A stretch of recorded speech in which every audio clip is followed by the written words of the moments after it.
Ven Espíritu Santo, llena los corazones de tus fieles y enciende en ellos el fuego de tu amor. Envía, Señor, tu Espíritu y todo será creado y se renovará la faz de la tierra.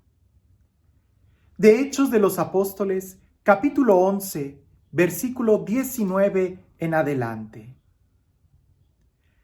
Los que se habían dispersado a causa de la persecución originada tras la muerte de Esteban, llegaron en su recorrido hasta Fenicia, Chipre y Antioquía, sin predicar la palabra a nadie más que a los judíos. Pero había entre ellos algunos chipriotas y cirenenses que, al llegar a Antioquía, hablaron también a los griegos y les anunciaron la buena nueva del Señor Jesús. El Señor les daba las fuerzas para tal cometido, y un crecido número recibió la fe y se convirtió al Señor. Cuando la noticia llegó a oídos de la iglesia de Jerusalén, enviaron a Bernabé a Antioquía. Al llegar Bernabé y ver todo lo que Dios había obrado entre ellos, se alegró y exhortaba a todos a permanecer unidos al Señor, con firme propósito, porque era un hombre bueno, lleno del Espíritu Santo y de fe. Por entonces una considerable multitud se agregó al Señor. Partió después para Tarso en busca de Saulo y, en cuanto lo encontró, lo llevó consigo a Antioquía. Estuvieron juntos durante un año entero en aquella iglesia e instruyeron a una gran muchedumbre. En Antioquía fue donde, por primera vez, los discípulos recibieron el nombre de cristianos. Este texto es como una apertura, es decir, poco antes Lucas estaba describiendo acontecimientos muy precisos, ¿verdad? Pedro, el bautismo en la casa de Cornelio, a Pedro lo cuestionan, muy concretos los milagros que sucedieron en torno o a través de Pedro. Y en esta ocasión, San Lucas se detiene y abre otra vez un poco más la visión. Empieza a poner más en sintonía a lo que va a significar el tercer capítulo, la tercera sección del libro de Hechos. Todavía no me adelanto. Aquí vuelve a abrir el panorama diciendo como una especie de resumen o de recapitulación diciendo, después de la muerte de Esteban, los cristianos que huyeron se situaron en estos lugares y empezaron a crecer. En una de estas ciudades, en Antioquía, cuando se detienen, ahí empiezan incluso a evangelizar a griegos.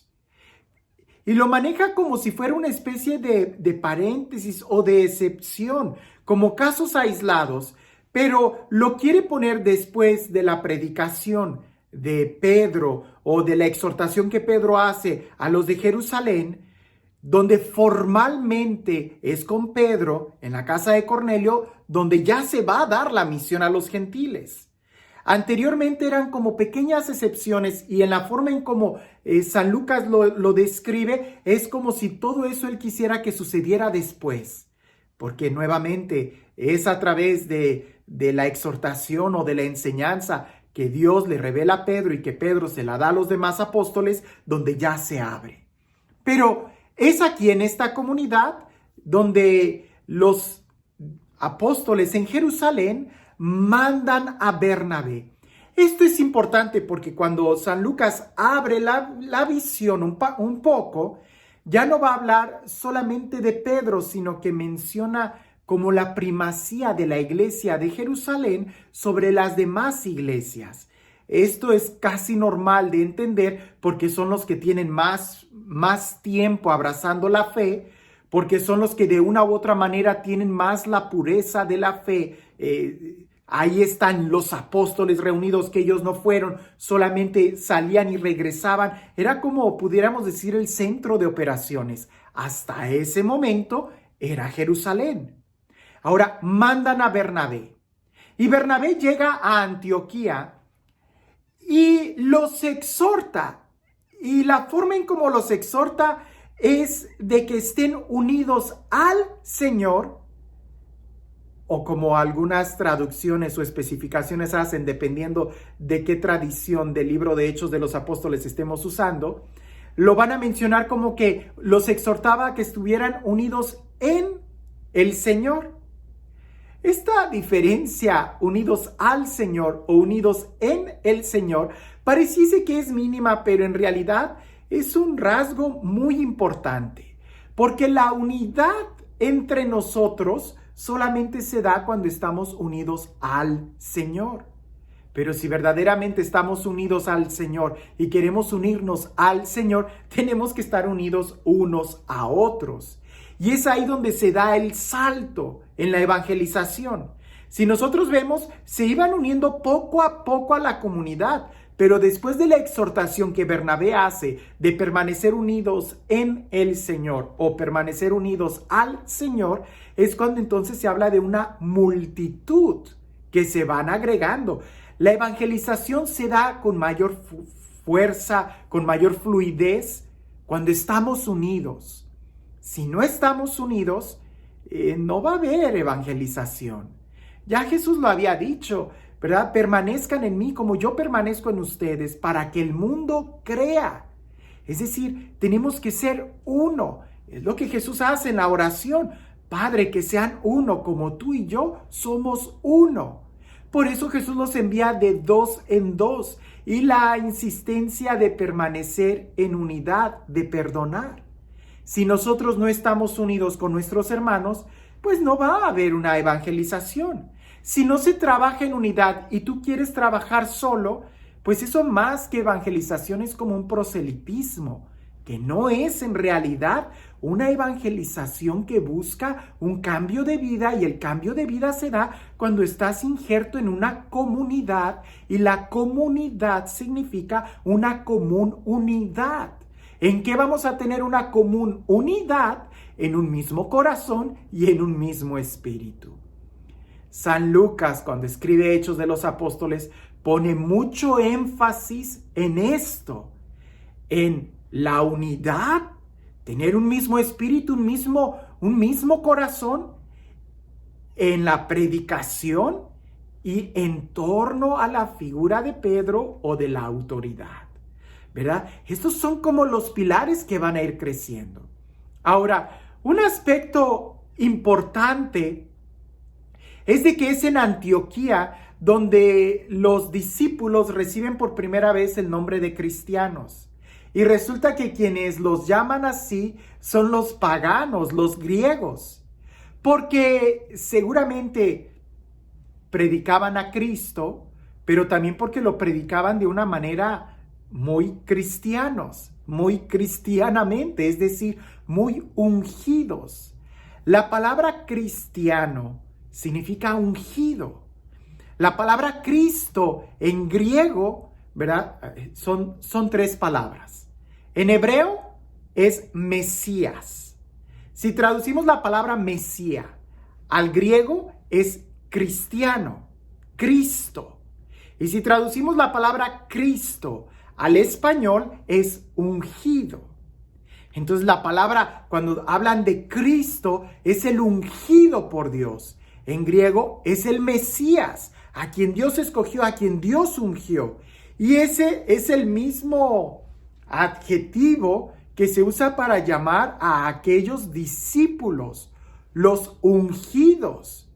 Por eso, literalmente, la palabra cristiano es una palabra muy católica, porque en el rito de iniciación cristiana, como lo tenemos el día de hoy, se usa la unción, se unge varias veces. Y seguramente los primeros cristianos, cuando eran ungidos, pues como el rito de manera antigua lo ameritaba o lo señalaba, tenían que ser bañados en aceite, ungidos, como los gladiadores que iban a la guerra.